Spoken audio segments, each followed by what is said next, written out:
ਵਾਹਿਗੁਰੂ ਜੀ ਕਾ ਖਾਲਸਾ ਵਾਹਿਗੁਰੂ ਜੀ ਕੀ ਫਤਿਹ। ਪਿਛਲੀ ਵੀਡੀਓ ਦੇ ਵਿੱਚ ਆਪ ਜੀ ਨੇ ਸਰਵਣ ਕੀਤਾ ਕਿ ਕਿਵੇਂ ਸਤਿਗੁਰੂ ਗੋਬਿੰਦ ਸਿੰਘ ਜੀ ਕੋਟਕਪੂਰੇ ਪਿੰਡ ਦੇ ਵਿੱਚ ਪਹੁੰਚੇ ਅਤੇ ਕਪੂਰੇ ਤੋਂ ਜਦੋਂ ਗੁਰੂ ਜੀ ਨੇ ਉਹਦਾ ਕਿਲਾ ਮੰਗਿਆ ਤੇ ਕਪੂਰੇ ਦੇ ਮਨਾ ਕਰਨ ਤੇ ਗੁਰੂ ਜੀ ਨੇ ਕਿਵੇਂ ਕਪੂਰੇ ਨੂੰ ਸਰਾਪ ਦਿੱਤਾ ਅਤੇ ਉਸ ਪਿੰਡ ਤੋਂ ਰਵਾਨਾ ਹੋ ਗਏ। ਸਹਿਜ ਸੁਭਾਏ ਸਤਿਗੁਰੂ ਸੱਚੇ ਪਾਤਸ਼ਾਹ ਜੀ ਨੇ ਘੋੜੇ ਦੀ ਅਸਵਾਰੀ ਕੀਤੀ ਹੈ, ਨਾਲੇ ਅੱਗੇ ਚੱਲਦੇ ਜਾ ਰਹੇ ਨੇ, ਜਿਨ੍ਹਾਂ ਦੇ ਕੌਤਕ ਅਤੇ ਗੁਣ ਬੜੇ ਗਹਿਰੇ ਨੇ। ਐਸੇ ਸਤਿਗੁਰੂ ਜੀ ਅੱਗੇ ਜਾ ਰਹੇ ਨੇ। ਢਿਲਵਾਂ ਨਾਂ ਦਾ ਇੱਕ ਪਿੰਡ ਉੱਥੋਂ ਕਰੀਬ 2-3 ਕੋਹਾਂ ਦੀ ਦੂਰੀ ਦੇ ਉੱਤੇ ਸੀ। ਸਤਿਗੁਰੂ ਸੱਚੇ ਪਾਤਸ਼ਾਹ ਜੀ ਉਸ ਨਗਰ ਦੇ ਵਿੱਚ ਜਾ ਪਹੁੰਚੇ। ਸੋਢੀਆਂ ਦੀ ਵੰਸ਼ ਦੇ ਵਿੱਚ ਜਿਹੜੇ ਪ੍ਰਿਥੀ ਚੰਦ ਜੀ ਹੋਏ ਨੇ, ਉਹਨਾਂ ਦੇ ਅੱਗੋਂ ਜਿਹੜੀ ਅੰਸ਼ ਸੀ ਪ੍ਰਿਥੀ ਚੰਦ ਦੀ, ਉਸ ਢਿਲਵਾਂ ਨਗਰ ਦੇ ਵਿੱਚ ਰਹਿੰਦੇ ਸੀ। ਸਤਿਗੁਰੂ ਰਾਮਦਾਸ ਸੱਚੇ ਪਾਤਸ਼ਾਹ ਜੀ ਦੇ 3 ਸੁਪੁੱਤਰ ਸਨ। ਸਾਰਿਆਂ ਤੋਂ ਵੱਡੇ ਦਾ ਨਾਮ ਸੀ ਪ੍ਰਿਥਵੀ ਚੰਦ, ਦੂਜੇ ਦਾ ਨਾਮ ਸੀ ਮਹਾਦੇਵ ਤੇ ਤੀਜੇ ਸਨ ਸਤਿਗੁਰੂ ਅਰਜਨ ਦੇਵ ਸੱਚੇ ਪਾਤਸ਼ਾਹ ਜੀ। ਜਿਹੜੇ ਸਤਿਗੁਰੂ ਅਰਜਨ ਦੇਵ ਜੀ ਦੇ ਵੱਡੇ ਭਰਾਤਾ ਸਨ, ਜਿਨ੍ਹਾਂ ਦਾ ਨਾਮ ਪ੍ਰਿਥੀ ਚੰਦ ਹੈ, ਉਹਨਾਂ ਦੀ ਵੰਸ਼ ਦੇ ਲੋਕ ਉਸ ਪਿੰਡ ਦੇ ਵਿੱਚ ਵਸਦੇ ਸਨ, ਜਿਨ੍ਹਾਂ ਦਾ ਨਾਮ ਇਤਿਹਾਸ ਦੇ ਵਿੱਚ ਸੋਢੀ ਕੌਲ ਕਰਕੇ ਪ੍ਰਸਿੱਧ ਹੈ। ਉਹ ਕੌਲ ਜੀ ਉੱਥੇ ਰਹਿੰਦੇ ਸਨ, ਜਿਨ੍ਹਾਂ ਦੇ ਵਿੱਚ ਵੱਡੀਆਂ ਕਰਾਮਾਤਾਂ ਸਨ। ਸੋਢੀ ਕੌਲ ਦੇ ਘਰ ਦੇ ਵਿੱਚ 4 ਪੁੱਤਰ ਜਨਮੇ, ਸਦਾਨੰਦ, ਹਰੀਨੰਦ, ਅਮਰੀਕ ਤੇ ਬਣਵਾਲੀ। ਇਹ 4 ਪੁੱਤਰ ਸਨ ਸੋਢੀ ਕੌਲ ਦੇ। ਤੇ ਜਿਹੜਾ ਸੋਢੀ ਕੌਲ ਜੀ ਦਾ ਸਾਰਿਆਂ ਤੋਂ ਛੋਟਾ ਸੁਪੁੱਤਰ ਸੀ, ਜਿਸ ਦਾ ਨਾਮ ਬਣਵਾਲੇ ਸੀ, ਉਹਦੇ ਘਰ ਦੇ ਵਿੱਚ ਇੱਕ ਪੁੱਤਰ ਪੈਦਾ ਹੋਇਆ। ਉਸ ਪੁੱਤਰ ਦਾ ਨਾਮ ਸੀ ਅਵੈਰਾਮ। ਬਹੁਤ ਸਾਰੇ ਅਨੇਕਾਂ ਗੁਣਾਂ ਦਾ ਉਹ ਧਾਰਨੀ ਸੀ। ਤੇ ਅਵੈਰਾਮ ਦੇ ਅੱਗੋਂ 4 ਪੁੱਤਰ ਪੈਦਾ ਹੋਏ। ਇੱਕ ਦਾ ਨਾਮ ਸੀ ਸ੍ਰੀ ਰਾਮ, ਦੂਜੇ ਦਾ ਨਾਮ ਸੀ ਪ੍ਰਜਾਪਤੀ। ਇਸ ਤੋਂ ਇਲਾਵਾ ਰਾਮ ਕੋਇਲ ਤੇ ਜਸਪਤ ਸੀ, ਜਿਹੜੇ ਕਿ ਗੁਣਾਂ ਦੇ ਮਾਲਕ ਸਨ। ਸੰਗਤ ਦੇ ਵਿੱਚ ਇਹ ਸਾਰੇ ਦੇ ਸਾਰੇ ਮਾਨਨੀਅਤ ਹਨ। ਸਤਿਗੁਰੂ ਗੋਬਿੰਦ ਸਿੰਘ ਸੱਚੇ ਪਾਤਸ਼ਾਹ ਜੀ ਜਦੋਂ ਢਿਲਵਾਂ ਪਿੰਡ ਦੇ ਵਿੱਚ ਪਹੁੰਚੇ ਨੇ, ਤੇ ਜੋ ਸੋਢੀ ਕੌਲ ਸੀ, ਉਸ ਨੂੰ ਪਤਾ ਲੱਗਾ ਕਿ ਸਤਿਗੁਰੂ ਸੱਚੇ ਪਾਤਸ਼ਾਹ ਜੀ ਪਿੰਡ ਦੇ ਵਿੱਚ ਪਧਾਰੇ ਨੇ। ਜਿਸ ਵੇਲੇ ਸਤਿਗੁਰਾਂ ਨੇ ਪਿੰਡ ਦੇ ਵਿੱਚ ਪ੍ਰਵੇਸ਼ ਕੀਤਾ ਹੈ, ਉਸ ਵੇਲੇ ਸੋਢੀ ਕੌਲ ਆਪਣੇ ਪਰਿਵਾਰ ਦੇ ਨਾਲ ਮਿਲ ਕੇ ਸ਼ਰਾਧ ਕਰ ਰਿਹਾ ਸੀ ਆਪਣੇ ਵੱਡਿਆਂ ਦੇ ਨਵੇਦ। ਸਤਿਗੁਰੂ ਸੱਚੇ ਪਾਤਸ਼ਾਹ ਜੀ ਦੇ ਆਉਣ ਦੀ ਖਬਰ ਜਦੋਂ ਉਸ ਨੂੰ ਮਿਲੀ, ਤਾਂ ਉਸਨੇ ਸਾਰੇ ਕੰਮ ਛੱਡ ਕੇ ਸਤਿਗੁਰੂ ਸੱਚੇ ਪਾਤਸ਼ਾਹ ਜੀ ਦੇ ਦਰਸ਼ਨ ਕਰਨ ਛੇਤੀ ਹੀ ਚਲੇ ਗਿਆ। ਸਤਿਗੁਰੂ ਗੋਬਿੰਦ ਸਿੰਘ ਸੱਚੇ ਪਾਤਸ਼ਾਹ ਜੀ ਨੇ ਇੰਨਾ ਸਤਿਕਾਰ ਦਿੱਤਾ, ਪਿਆਰ ਕੀਤਾ ਕਿ ਜੱਫੀ ਪਾ ਕੇ ਸਤਿਗੁਰੂ ਗੋਬਿੰਦ ਸਿੰਘ ਸੱਚੇ ਪਾਤਸ਼ਾਹ ਜੀ ਸੋਢੀ ਕੌਲ ਨੂੰ ਮਿਲੇ ਨੇ। ਫਿਰ ਲਾਗੇ ਸੋਢੀ ਕੌਲ ਬੈਠ ਗਿਆ ਤੇ ਸਤਿਗੁਰੂ ਗੋਬਿੰਦ ਸਿੰਘ ਸੱਚੇ ਪਾਤਸ਼ਾਹ ਜੀ ਨੇ ਸੋਗ ਸਾਧ ਦੀ ਖਬਰ ਪੁੱਛੀ। ਬਚਨ ਵਿਲਾਸ ਦੋਵਾਂ ਤਰਫਾਂ ਤੋਂ ਹੋਣ ਲੱਗੇ। ਅਚਾਨਕ ਸੋਢੀ ਕੌਲ ਦੇ ਹੱਥਾਂ ਦੇ ਵੱਲ ਸਤਿਗੁਰੂ ਸੱਚੇ ਪਾਤਸ਼ਾਹ ਜੀ ਨੇ ਜਦੋਂ ਦੇਖਿਆ, ਤੇ ਸਤਿਗੁਰਾਂ ਨੇ ਦੇਖਿਆ ਕਿ ਉਹਦੇ ਹੱਥਾਂ ਦੀਆਂ ਉਂਗਲੀਆਂ ਦੇ ਵਿੱਚ ਕਾਜੇਹਾ ਫਸਿਆ ਹੋਇਆ ਸੀ। ਸਤਿਗੁਰਾਂ ਨੇ ਸਵਾਲ ਕੀਤਾ, ਕਹਿੰਦੇ ਸੋਢੀ ਕੌਲ ਜੀ, ਇਹ ਤੁਸੀਂ ਆਪਣੀਆਂ ਉਂਗਲੀਆਂ ਦੇ ਵਿੱਚ ਕੀ ਪਾਇਆ ਹੋਇਆ ਹੈ? ਕਿਉਂਕਿ ਸ਼ਰਾਧ ਕਰਦਾ ਉੱਠ ਕੇ ਆਇਆ ਸੀ, ਉਂਗਲੀਆਂ ਦੇ ਵਿੱਚ ਕਾ ਫਸਿਆ ਹੋਇਆ ਸੀ ਤੇ ਉਹ ਕੱਢ ਕੇ ਨਹੀਂ ਸੀ ਆਇਆ। ਸਤਿਗੁਰਾਂ ਨੇ ਸਵਾਲ ਕੀਤਾ ਕਿ ਤੁਸੀਂ ਆਪਣੀਆਂ ਉਂਗਲੀਆਂ ਦੇ ਵਿੱਚ ਕੀ ਪਾਇਆ ਹੋਇਆ ਹੈ? ਹੱਥ ਜੋੜ ਕੇ ਸੋਢੀ ਕੌਲ ਨੇ ਨਿਮਰਤਾ ਦੇ ਨਾਲ ਬੇਨਤੀ ਕੀਤੀ ਕਿ ਸੱਚੇ ਪਾਤਸ਼ਾਹ ਜੀ, ਮੈਂ ਸ਼ਰਾਧ ਕਰ ਰਿਹਾ ਸਾਂ, ਤੁਹਾਡੇ ਆਉਣ ਦੀ ਖਬਰ ਨੂੰ ਸੁਣ ਕੇ ਆਪਣੇ ਕੰਮ ਨੂੰ ਛੱਡਿਆ। ਕਹਿੰਦਾ ਕਿ ਜਦੋਂ ਹੀ ਤੁਹਾਡੇ ਆਉਣ ਦੀ ਖਬਰ ਮਿਲੀ, ਤੇ ਸੱਚੇ ਪਾਤਸ਼ਾਹ ਜੀ, ਮੈਂ ਛੇਤੀ ਹੀ ਸਾਰੇ ਕੰਮ ਨੂੰ ਵਿੱਚੇ ਹੀ ਛੱਡ ਕੇ ਆ ਗਿਆ। ਕਿਸੇ ਵੀ ਕੰਮ ਦੀ ਸਾਂਭ ਸੰਭਾਲ ਕੋਈ ਨਹੀਂ ਕੀਤੀ।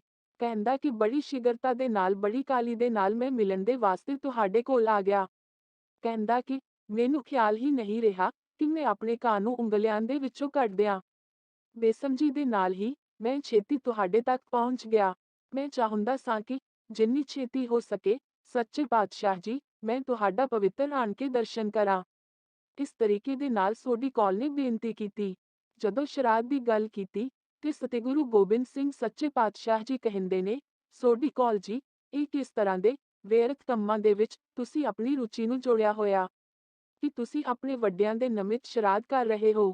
ਸਤਿਗੁਰੂ ਗੋਬਿੰਦ ਸਿੰਘ ਜੀ ਕਹਿੰਦੇ ਨੇ ਕਿ ਕੌਲ ਜੀ, ਤੁਸੀਂ ਤੇ ਸਤਿਗੁਰੂ ਰਾਮਦਾਸ ਸੱਚੇ ਪਾਤਸ਼ਾਹ ਜੀ ਦੀ ਕੁਲ ਦੇ ਵਿੱਚ ਪੈਦਾ ਹੋਏ।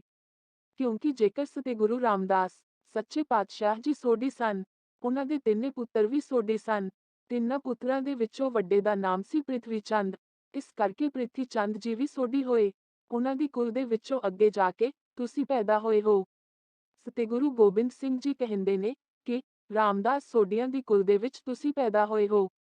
ਸਤਿਗੁਰੂ ਗੋਬਿੰਦ ਸਿੰਘ ਜੀ ਕਹਿੰਦੇ ਨੇ ਕਿ ਜਿਹੜੀ ਸੋਢੀ ਕੁਲ ਹੈ, ਤੇ ਗੁਰੂ ਰਾਮਦਾਸ ਸੱਚੇ ਪਾਤਸ਼ਾਹ ਜੀ ਦੀ ਹੈ। ਉਹ ਮਾਨੋ ਕਿ ਮਾਨਸਰੋਵਰ ਦੇ ਵਰਗੇ ਨੇ ਤੇ ਤੁਸੀਂ ਉਹਨਾਂ ਦੇ ਕੁਲ ਦੇ ਵਿੱਚ ਜਨਮ ਲਿਆ ਹੈ। ਇਸ ਕਰਕੇ ਮਾਨਸਰੋਵਰ ਦੇ ਕੰਢੇ ਦੇ ਉੱਤੇ ਰਹਿਣ ਵਾਲੇ ਤੁਸੀਂ ਹੰਸ ਵਰਗੇ ਹੋ। ਤੇ ਗੁਰੂ ਗੋਬਿੰਦ ਸਿੰਘ ਜੀ ਕਹਿੰਦੇ ਨੇ ਕਿ ਤੁਹਾਡੇ ਮਨ ਦੇ ਵਿੱਚ ਅਜੇ ਵੀ ਇਸ ਤਰ੍ਹਾਂ ਦਾ ਸ਼ੰਕਾ ਬਣਿਆ ਹੋਇਆ ਕਿ ਤੁਹਾਡੇ ਜਿਹੜੇ ਪਿਤਰ ਨੇ, ਭਾਵ ਕਿ ਤੁਹਾਡੇ ਜਿਹੜੇ ਵੱਡੇ ਵਡੇਰੇ ਨੇ, ਉਹ ਭੁੱਖੇ ਰਹਿੰਦੇ ਨੇ। ਭਾਵ ਕਿ ਤੁਹਾਡੇ ਜਿਹੜੇ ਵੱਡੇ ਵਡੇਰੇ ਨੇ, ਉਹ ਵੀ ਤੇ ਸੋਢੀਆਂ ਦੀ ਕੁਲ ਦੇ ਵਿੱਚ ਪੈਦਾ ਹੋਏ ਨੇ। ਇਸ ਕਰਕੇ ਸਤਿਗੁਰੂ ਜੀ ਕਹਿੰਦੇ ਨੇ, ਉਹਨਾਂ ਨੇ ਤੇ ਬੈਕੁੰਠਾਂ ਦੇ ਵਿੱਚ ਆਪਣਾ ਵਾਸਾ ਕੀਤਾ ਹੋਇਆ, ਤੇ ਤੁਸੀਂ ਐਸੇ ਭਰਨ ਦੇ ਵਿੱਚ ਫਸੇ ਹੋਏ ਹੋ ਕਿ ਤੁਹਾਡੇ ਦਿੱਤੇ ਹੋਏ ਲੰਗਰ ਦੇ ਭੁੱਖੇ ਨੇ ਹੋ। ਸਤਿਗੁਰੂ ਜੀ ਕਹਿੰਦੇ ਨੇ, ਉਹ ਭੁੱਖੇ ਨਹੀਂ ਰਹੇ, ਤੁਸੀਂ ਵਿਅਰਥ ਹੀ ਬੇਕਾਰ ਦੇ ਕੰਮਾਂ ਦੇ ਵਿੱਚ, ਕਰਮਾਂ ਕਾਂਡਾਂ ਦੇ ਵਿੱਚ ਫਸੇ ਹੋਏ ਹੋ। ਸਤਿਗੁਰੂ ਗੋਬਿੰਦ ਸਿੰਘ ਜੀ ਕਹਿੰਦੇ ਨੇ ਕਿ ਤੁਹਾਡੇ ਜਿਹੜੇ ਵੱਡੇ ਵਡੇਰੇ ਨੇ, ਇਸ ਤਰ੍ਹਾਂ ਦੇ ਤ੍ਰਿਪਤ ਇੱਕੋ ਹੀ ਵਾਰੀ ਹੋ ਗਏ ਨੇ, ਇੱਕੋ ਵਾਰੀ ਇਸ ਤਰ੍ਹਾਂ ਦੇ ਰਚ ਗਏ ਨੇ। ਉਹਨਾਂ ਨੂੰ ਦੁਬਾਰਾ ਕਦੇ ਵੀ ਕਿਸੇ ਅੰਨ ਦੀ ਲੋੜ ਨਹੀਂ ਪੈਂਦੀ ਤੇ ਨਾ ਹੀ ਉਹਨਾਂ ਨੂੰ ਪਾਣੀ ਪੀਣ ਦੀ ਲੋੜ ਹੁੰਦੀ ਹੈ। ਸਤਿਗੁਰੂ ਸੱਚੇ ਪਾਤਸ਼ਾਹ ਜੀ ਕਹਿੰਦੇ ਨੇ ਕਿ ਤੁਸੀਂ ਵਿਅਰਥ ਦੀਆਂ ਰੀਤਾਂ ਦੇ ਵਿੱਚ ਲੱਗੇ ਹੋਏ ਹੋ। ਉਸ ਵੇਲੇ ਸਤਿਗੁਰੂ ਗੋਬਿੰਦ ਸਿੰਘ ਸੱਚੇ ਪਾਤਸ਼ਾਹ ਜੀ ਨੇ ਇਸ ਤਰ੍ਹਾਂ ਦੇ ਬਚਨ ਕੀਤੇ। ਸਤਿਗੁਰੂ ਜੀ ਕਹਿੰਦੇ ਨੇ ਕਿ ਇਹ ਕਰਮ ਇਸ ਵਾਸਤੇ ਕੀਤੇ ਜਾਂਦੇ ਨੇ ਕਿ ਮਹਾਤਮ ਉਹਨਾਂ ਦੀ ਜੀਵ ਆਤਮਾ ਨੂੰ ਮਿਲੇ, ਤਾਂ ਕਿ ਉਹਨਾਂ ਦੀ ਜਿਹੜੀ ਜੀਵ ਆਤਮਾ ਹੈ, ਸਹੀ ਜਗ੍ਹਾ ਦੇ ਉੱਤੇ ਜਾ ਪਹੁੰਚੇ। ਇਸ ਤਰ੍ਹਾਂ ਦਾ ਮਤਾ ਹੈ। ਪਰ ਸਾਲਾਂ ਵੱਧਦੀ, ਕਈ ਸਾਲਾਂ ਤੱਕ ਲਗਾਤਾਰ ਉਸੇ ਦਿਨ ਦੇ ਉੱਤੇ ਸਰਾਧ ਲੋਕੀ ਕਰਦੇ ਨੇ। ਇਹਦਾ ਕੋਈ ਮਹਾਤਮ ਸਤਿਗੁਰੂ ਜੀ ਕਹਿੰਦੇ ਨੇ ਨਹੀਂ ਹੁੰਦਾ, ਕਿਉਂਕਿ ਜਿਹੜੀ ਜੀਵ ਆਤਮਾ ਹੈ, ਕੁਝ ਸਮੇਂ ਤੱਕ ਹੀ ਰਹਿੰਦੀ ਹੈ। ਉਸ ਤੋਂ ਬਾਅਦ ਉਹਨੂੰ ਨਵਾਂ ਸਰੀਰ ਪ੍ਰਾਪਤ ਹੋ ਜਾਂਦਾ ਹੈ, ਅਕਾਲ ਪੁਰਖ ਇੱਕ ਨਿਯਮ ਦੇ ਨਾਲ, ਉਹਦੀ ਬੰਦਗੀ ਦੇ ਨਾਲ। ਜਿਸ ਤਰ੍ਹਾਂ ਦੇ ਉਹਦੇ ਕਰਮ ਹੁੰਦੇ ਨੇ, ਅਗਲਾ ਜਨਮ ਉਹਨੂੰ ਪ੍ਰਾਪਤ ਹੋ ਜਾਂਦਾ ਹੈ। ਸਤਿਗੁਰੂ ਗੋਬਿੰਦ ਸਿੰਘ ਸੱਚੇ ਪਾਤਸ਼ਾਹ ਜੀ ਕਹਿੰਦੇ ਨੇ ਕਿ ਵਿਅਰਥ ਦੀਆਂ ਰੀਤਾਂ ਦੇ ਵਿੱਚ ਤੁਸੀਂ ਪਏ ਹੋਏ ਹੋ। ਇਹ ਤੁਹਾਡੇ ਜਿਹੜੇ ਸਰਾਧ ਦੇ ਕਰਮ ਨੇ, ਇਹ ਤੁਹਾਡੀਆਂ ਜਿਹੜੀਆਂ ਰੋਟੀਆਂ ਨੇ, ਤੁਹਾਡੇ ਵੱਡਿਆਂ ਨੂੰ ਨਹੀਂ ਪਹੁੰਚਦੀਆਂ। ਹੱਥ ਜੋੜ ਕੇ ਸੋਢੀ ਕੌਲ ਕਹਿੰਦਾ ਕਿ ਸਤਿਗੁਰੂ ਜੀ, ਜੋ ਤੁਸੀਂ ਕਹਿ ਰਹੇ ਹੋ, ਵਾਸਤਵ ਰੂਪ ਦੇ ਵਿੱਚ ਉਹ ਠੀਕ ਹੈ। ਮੈਂ ਇਸ ਗੱਲ ਨੂੰ ਮੰਨਦਾ ਹਾਂ, ਪਰ ਸੱਚੇ ਪਾਤਸ਼ਾਹ ਜੀ, ਜੋ ਕੁਝ ਮੈਂ ਜਾਣਦਾ ਹਾਂ, ਮੈਂ ਉਹ ਤੁਹਾਡੇ ਚਰਨਾਂ ਦੇ ਵਿੱਚ ਬਿਆਨ ਕਰਨਾ ਚਾਹੁੰਦਾ ਹਾਂ। ਸੋਢੀ ਕੌਲ ਸਤਿਗੁਰੂ ਗੋਬਿੰਦ ਸਿੰਘ ਜੀ ਨੂੰ ਕਹਿੰਦਾ ਕਿ ਦੇਖੋ ਸੱਚੇ ਪਾਤਸ਼ਾਹ ਜੀ, ਸਤਿਗੁਰੂ ਨਾਨਕ ਦੇਵ ਜੀ ਅਵਤਾਰ ਹੋਏ ਨੇ, ਜਿਨ੍ਹਾਂ ਨੇ ਦੁਨੀਆ ਦੇ ਉੱਤੇ ਅਵਤਾਰ ਨੂੰ ਧਾਰਨ ਕਰਕੇ ਲੱਖਾਂ ਲੋਕਾਂ ਦਾ ਪਾਰ ਉਤਾਰਾ ਕੀਤਾ। ਉਹਨਾਂ ਨੂੰ ਭਵਜਲ ਸਾਗਰ ਤੋਂ ਤਾਰਿਆ। ਸੋਢੀ ਕੌਲ ਕਹਿੰਦਾ ਕਿ ਜਦੋਂ ਸਤਿਗੁਰੂ ਨਾਨਕ ਦੇ ਸੱਚੇ ਪਾਤਸ਼ਾਹ ਜੀ ਨੇ ਆਪਣੇ ਦੇਹ ਦਾ ਓਲਾ ਕਰਨਾ ਸੀ, ਤੇ ਸਤਿਗੁਰੂ ਨਾਨਕ ਦੇਵ ਸੱਚੇ ਪਾਤਸ਼ਾਹ ਜੀ ਨੇ 7ਵੀਂ ਵਾਲੇ ਦਿਨ ਨੂੰ ਨਿਯਤ ਕੀਤਾ। ਸਤਿਗੁਰੂ ਨਾਨਕ ਦੇਵ ਸੱਚੇ ਪਾਤਸ਼ਾਹ ਜੀ ਨੇ ਆਪਣੇ ਸਰੀਰ ਛੱਡਣ ਤੋਂ ਪਹਿਲਾਂ ਹੀ ਸਾਰਿਆਂ ਨੂੰ ਕਹਿ ਦਿੱਤਾ ਸੀ ਕਿ ਅੱਜ ਮੈਂ ਸਰੀਰ ਦਾ ਤਿਆਗ ਕਰਨਾ ਹੈ। ਸੋਢੀ ਕੌਲ ਕਹਿੰਦਾ ਕਿ ਉਸ ਵੇਲੇ ਸ੍ਰੀ ਚੰਦ ਜੀ ਦੀ ਜੋ ਮਾਤਾ ਸੀ, ਭਾਵ ਕਿ ਜੋ ਸੁਲੱਖਣੀ ਜੀ ਸਤਿਗੁਰਾਂ ਦੇ ਮਹਿਲ ਸਨ, ਉਹ ਚੱਲ ਕੇ ਸਤਿਗੁਰਾਂ ਦੇ ਕੋਲ ਉਸ ਵੇਲੇ ਪਹੁੰਚੇ। ਸਤਿਗੁਰੂ ਨਾਨਕ ਦੇਵ ਸੱਚੇ ਪਾਤਸ਼ਾਹ ਜੀ ਦੇ ਚਰਨਾਂ ਦੇ ਵਿੱਚ ਸੁਲੱਖਣੀ ਜੀ ਨੇ ਅਰਜ਼ ਕੀਤੀ। ਸੋਢੀ ਕੌਲ ਜੀ ਕਹਿ ਰਹੇ ਨੇ ਕਿ ਜਦੋਂ ਸਤਿਗੁਰੂ ਨਾਨਕ ਜੀ ਸਰੀਰ ਛੱਡਣ ਲੱਗੇ ਤੇ ਸੁਲੱਖਣੀ ਜੀ ਨੇ ਆਣ ਕੇ ਅਰਜ਼ ਕੀਤੀ ਕਿ ਸਵੇਰੇ 8ਵੀਂ ਦਾ ਦਿਨ ਹੈ, ਭਾਵ ਕਿ ਮਹਿਤਾ ਕਾਲੂ ਜੀ 8ਵੀਂ ਵਾਲੇ ਦਿਨ ਚੜ੍ਹਾਈ ਕੀਤੇ ਸਨ। ਇਸ ਕਰਕੇ ਸਤਿਗੁਰਾਂ ਦੇ ਚਰਨਾਂ ਦੇ ਵਿੱਚ ਸੁਲੱਖਣੀ ਜੀ ਨੇ ਬੇਨਤੀ ਕੀਤੀ ਸੀ ਕਿ ਕੱਲ ਨੂੰ 8ਵੀਂ ਦਾ ਦਿਨ ਹੈ ਤੇ ਤੁਸੀਂ ਆਪਣੇ ਪਿਤਾ ਮਹਿਤਾ ਕਾਲੂ ਦੇ ਸ਼ਰਾਧ ਕਰਨੇ ਨੇ। ਆਖਿਆ ਸੀ ਸੁਲੱਖਣੀ ਜੀ ਨੇ ਕਿ ਸਤਿਗੁਰੂ ਨਾਨਕ ਦੇਵ ਜੀ, ਜੇਕਰ ਤੁਸੀਂ ਅੱਜ ਹੀ ਪਰਲੋਕ ਦੇ ਵਿੱਚ ਚਲੇ ਜਾਵੋਗੇ, ਅੱਜ ਹੀ ਆਪਣੇ ਸਰੀਰ ਨੂੰ ਤਿਆਗ ਦੇਵੋਗੇ, ਤੇ ਤੁਹਾਡਾ ਜਿਹੜਾ ਸ਼ਰਾਧ ਕਰਮ ਹੈ, ਉਹ ਨਹੀਂ ਹੋ ਸਕੇਗਾ, ਕਿਉਂਕਿ ਅੱਜ ਤੁਸੀਂ ਚੜ੍ਹਾਈ ਕਰ ਜਾਣਾ ਤੇ ਕੱਲ ਦਾ ਦਿਨ ਹੈ ਸ਼ਰਾਧ ਕਰਨ ਦਾ। ਸੁਲੱਖਣੀ ਜੀ ਨੇ ਅਰਜ਼ ਕੀਤੀ ਸੀ ਕਿ ਸਤਿਗੁਰੂ ਜੀ, ਤੁਹਾਡੇ ਹੁਕਮ ਦੇ ਵਿੱਚ ਮੌਤ ਹੈ। ਇਸ ਕਰਕੇ ਸੱਚੇ ਪਾਤਸ਼ਾਹ ਜੀ, ਚੰਗੀ ਗੱਲ ਇਹ ਹੋਵੇਗੀ ਕਿ ਤੁਸੀਂ ਅੱਜ ਦੇ ਦਿਨ ਆਪਣਾ ਸਰੀਰ ਨਾ ਛੱਡੋ। ਕੱਲ ਨੂੰ ਸੱਚੇ ਪਾਤਸ਼ਾਹ ਜੀ, ਤੁਸੀਂ ਆਪਣੇ ਪਿਤਾ ਮਹਿਤਾ ਕਾਲੂ ਦਾ ਸ਼ਰਾਧ ਕਰਿਓ। ਅੱਜ 7ਵੀਂ ਦਾ ਦਿਨ ਹੈ, ਅੱਜ ਨਾ ਸਰੀਰ ਛੱਡੋ, ਕੱਲ 8ਵੀਂ ਵਾਲੇ ਦਿਨ ਤੁਸੀਂ ਸਰਾਧ ਕਰੋ। ਅੱਗੇ ਫਿਰ 9ਵੀਂ ਦਾ ਦਿਨ ਆਵੇਗਾ, 9ਵੀਂ ਵਾਲੇ ਦਿਨ ਵੀ ਤੁਸੀਂ ਸੱਚੇ ਪਾਤਸ਼ਾਹ ਜੀ ਸਰੀਰ ਨੂੰ ਛੱਡ ਸਕਦੇ ਹੋ। ਜੇਕਰ ਤੁਹਾਡੀ ਰਜਾ ਹੋਵੇਗੀ ਤੇ ਅਗਲਾ ਦਿਨ ਹੈ 10ਵੀਂ ਦਾ, ਤੁਸੀਂ 10ਵੀਂ ਨੂੰ ਵੀ ਸੱਚੇ ਪਾਤਸ਼ਾਹ ਜੀ ਸਰੀਰ ਨੂੰ ਛੱਡ ਸਕਦੇ ਹੋ। ਇਸ ਕਰਕੇ ਇਸ ਸਾਡੀ ਆਸ਼ਾ ਨੂੰ ਪੂਰਿਆ ਕਰੋ। ਸੋਢੀ ਕੌਲ ਜੀ ਕਹਿ ਰਹੇ ਨੇ ਕਿ ਉਸ ਵੇਲੇ ਸੁਲੱਖਣੀ ਜੀ ਦੀ ਗੱਲ ਨੂੰ ਸਤਿਗੁਰੂ ਨਾਨਕ ਦੇਵ ਸੱਚੇ ਪਾਤਸ਼ਾਹ ਜੀ ਨੇ ਮੰਨਿਆ ਤੇ ਸਾਰੀ ਜਿਹੜੀ ਸਮਾਉਣ ਦੀ ਸਮਗਰੀ ਸੀ, ਉਹਨੂੰ ਉਠਵਾ ਦਿੱਤਾ। ਸਤਿਗੁਰੂ ਨਾਨਕ ਦੇਵ ਜੀ ਨੇ ਬਚਨ ਕੀਤਾ ਕਿ ਅੱਜ ਸਰੀਰ ਨਹੀਂ ਛੱਡਾਂਗੇ। ਤੇ ਸੋਢੀ ਕੌਰ ਜੀ ਕਹਿੰਦੇ ਨੇ ਕਿ ਫਿਰ ਸਤਿ ਗੁਰੂ ਨਾਨਕ ਦੇਵ ਸੱਚੇ ਪਾਤਸ਼ਾਹ ਜੀ ਨੇ 7ਵੀਂ ਵਾਲੇ ਦਿਨ ਆਪਣੇ ਸਰੀਰ ਨੂੰ ਨਹੀਂ ਛੱਡਿਆ। ਅਗਲਾ ਦਿਨ ਜਦੋਂ 8ਵੀਂ ਦਾ ਆਇਆ ਤੇ ਫਿਰ ਸਤਿ ਗੁਰੂ ਨਾਨਕ ਦੇ ਸੱਚੇ ਪਾਤਸ਼ਾਹ ਜੀ ਨੇ ਆਪਣੇ ਪਿਤਾ ਮਹਿਤਾ ਕਾਲੂ ਦੇ ਨਿਮਿਤ ਸ਼ਰਾਧ ਕਰਵਾਇਆ। ਸੋਢੀ ਕੌਰ ਜੀ ਕਹਿੰਦੇ ਨੇ ਕਿ ਫਿਰ ਬਹੁਤ ਵੱਡਾ ਲੰਗਰ ਲਾਇਆ, ਬਹੁਤ ਵੱਡਾ ਜਗ ਕੀਤਾ। ਉੱਚਿਆਂ ਨੀਵਿਆਂ ਸਾਰਿਆਂ ਨੂੰ ਸਤਿ ਗੁਰੂ ਨਾਨਕ ਦੇਵ ਜੀ ਨੇ ਭੋਜਨ ਛਕਾਇਆ। ਸੋਢੀ ਕੌਰ ਜੀ ਕਹਿੰਦੇ ਨੇ ਕਿ 8ਵੀਂ ਵਾਲੇ ਦਿਨ ਸ਼ਰਾਧ ਕਰਵਾਇਆ। 9ਵੀਂ ਵਾਲੇ ਦਿਨ ਵੀ ਸਤਿ ਗੁਰੂ ਜੀ ਸੰਸਾਰ ਦੇ ਉੱਤੇ ਹੀ ਰਹੇ ਤੇ ਫਿਰ ਸਤਿ ਗੁਰੂ ਨਾਨਕ ਦੇਵ ਸੱਚੇ ਪਾਤਸ਼ਾਹ ਜੀ ਨੇ 10ਵੀਂ ਵਾਲੇ ਦਿਨ ਨੂੰ ਪਰਲੋਕ ਗਮਨ ਕੀਤਾ। ਕਹਿੰਦਾ ਹੈ ਸੋਢੀ ਕੌਰ ਕਿ ਸਤਿ ਗੁਰੂ ਨਾਨਕ ਦੇਵ ਸੱਚੇ ਪਾਤਸ਼ਾਹ ਜੀ ਜਿਹੜੇ ਕਿ ਸਾਰਿਆਂ ਤੋਂ ਵੱਡੇ ਨੇ, ਜੇਕਰ ਉਹਨਾਂ ਨੇ ਐਸੀ ਹੀ ਰੀਤ ਕੀਤੀ ਹੈ ਤੇ ਸੱਚੇ ਪਾਤਸ਼ਾਹ ਜੀ ਸਾਨੂੰ ਤੁਹਾਨੂੰ ਸਾਰਿਆਂ ਨੂੰ ਚਾਹੀਦਾ ਕਿ ਜੋ ਸਤਿ ਗੁਰੂ ਨਾਨਕ ਦੇਵ ਸੱਚੇ ਪਾਤਸ਼ਾਹ ਜੀ ਨੇ ਠੀਕ ਸਮਝਿਆ ਉਹਨੂੰ ਹੀ ਠੀਕ ਸਮਝਣਾ ਚਾਹੀਦਾ। ਸੋਢੀ ਕੌਰ ਨੇ ਆਖਿਆ ਕਿ ਉਸੇ ਤਰ੍ਹਾਂ ਕਰਨਾ ਚਾਹੀਦਾ ਸੱਚੇ ਪਾਤਸ਼ਾਹ ਜੀ। ਤੁਸੀਂ ਵਿਚਾਰ ਕਰੋ ਕਿ ਸਤਿ ਗੁਰੂ ਨਾਨਕ ਦੇਵ ਜੀ ਨੇ ਐਸਾ ਕੀਤਾ। ਸੱਚੇ ਪਾਤਸ਼ਾਹ ਜੀ, ਜੇਕਰ ਮੈਂ ਸ਼ਰਾਧ ਕਰ ਰਿਹਾ ਹਾਂ, ਤੁਸੀਂ ਦਲੀਲਬਾਜ਼ੀ ਕੀਤੀ ਹੈ, ਤਰਕ ਪੇਸ਼ ਕੀਤਾ ਕਿ ਸ਼ਰਾਧ ਕਰਨਾ ਨਹੀਂ ਚਾਹੀਦਾ। ਪਰ ਸੱਚੇ ਪਾਤਸ਼ਾਹ ਜੀ, ਮੈਂ ਸਵਾਲ ਕਰਦਾ ਹਾਂ ਕਿ ਜੇਕਰ ਸਤਿ ਗੁਰੂ ਨਾਨਕ ਦੇਵ ਜੀ ਨੇ ਆਪਣੇ ਪਿਤਾ ਦੇ ਨਵੀਤ ਤੇ ਸ਼ਰਾਧ ਕਰਵਾਇਆ ਤੇ ਵੱਡੇ ਸਤਿ ਗੁਰੂ ਨਾਨਕ ਦੇਵ ਜੀ ਦੀ ਇਹ ਮਰਿਆਦਾ ਹੈ ਤੇ ਤੁਸੀਂ ਇਸ ਗੱਲ ਦੇ ਖਿਲਾਫ ਮੈਨੂੰ ਕਿਉਂ ਕਰ ਰਹੇ ਹੋ ਇਸ ਤਰੀਕੇ ਦੇ ਨਾਲ? ਉਸ ਵੇਲੇ ਸੋਢੀ ਕੌਰ ਨੇ ਆਖਿਆ। ਸਤਿ ਗੁਰੂ ਗੋਬਿੰਦ ਸਿੰਘ ਸੱਚੇ ਪਾਤਸ਼ਾਹ ਜੀ ਕਹਿੰਦੇ ਨੇ ਕਿ ਸਤਿ ਗੁਰੂ ਨਾਨਕ ਦੇਵ ਜੀ ਨੇ ਕੋਈ ਵੀ ਸ਼ਰਾਧ ਨਹੀਂ ਸੀ ਕੀਤਾ। ਬੇਕਾਰ ਦੇ ਵਿੱਚ ਸਾਖੀ ਨੂੰ ਜਿੰਨੇ ਵਿਗਾੜਿਆ ਉਹਨੇ ਸ਼ਰਾਧ ਦੀ ਗੱਲ ਹੈ ਇਸ ਦੇ ਵਿੱਚ ਜੋੜ ਦਿੱਤੀ ਹੈ। ਸਤਿ ਗੁਰੂ ਗੋਬਿੰਦ ਸਿੰਘ ਜੀ ਕਹਿੰਦੇ ਨੇ ਕਿ ਸਤਿ ਗੁਰਾਂ ਨੇ ਬਿਲਕੁਲ ਵੀ ਆਪਣੇ ਪਿਤਾ ਦੇ ਨਿਮਿਤ ਸ਼ਰਾਧ ਨਹੀਂ ਸੀ ਕੀਤਾ। ਗੁਰਬਾਣੀ ਦੇ ਵਿੱਚ ਪਾਠ ਆਉਂਦਾ ਹੈ, ਦੀਵਾ ਮੇਰਾ ਇੱਕ ਨਾਮ, ਦੁੱਖ ਵਿੱਚ ਪਾਇਆ ਤੇਲ, ਉਨ ਚਾਨਣੀ ਉਹ ਸੋਖਿਆ, ਚੂਕਾ ਜਮ ਸੇ ਮੇਲ, ਲੋਕਾ ਮਤ ਕੋ ਫਕਰੇ ਪਾਏ, ਲਖ ਮੜਿਆ ਕਰ ਇਕਠੇ, ਇੱਕ ਰਤੀਲੇ ਪਾਹੇ, ਰਹਾਓ, ਪਿੰਡ ਪਤਲੇ ਮੇਰੀ ਕੇਸਵ, ਕਿਰਿਆ ਸਚ ਨਾਮ ਕਰਤਾਰ, ਇੱਥੇ ਉੱਠੈ, ਆਗੇ ਪਾਛੈ, ਇਹੋ ਮੇਰਾ ਆਧਾਰ।